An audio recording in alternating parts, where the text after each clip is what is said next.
మహాభారతం వల్ల ఇన్ని తెలుసుకోవచ్చా? మరి ఇదంతా తెలిసేలా ఎవరు రాశారు? మహాభారతంని పంచమ వేదం అంటారు. 5000 ఇయర్స్ కింద జరిగిన ఈ కథని కృష్ణద్వైపాయన వ్యాస అనే ఒక ఋషి రాశారనమాట. పూర్వం మన వేదాలన్నీ ఒకటేలాగా ఉండేవి.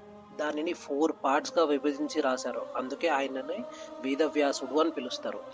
ఒకరోజు వ్యాసుడు అలా చెట్టు కింద రెస్ట్ తీసుకొని ఉంటుంటే ఆయనకు ఒక కల వచ్చిందనమాట.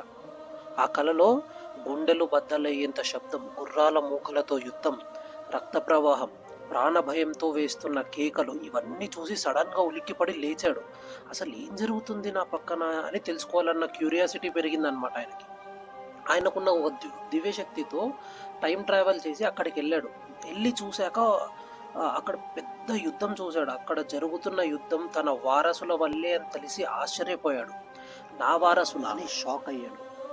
మహాభారతాన్ని ఎవరు రాశారు, ఎలా రాశారు నెక్స్ట్ వీడియోలో తెలుసుకుందాం.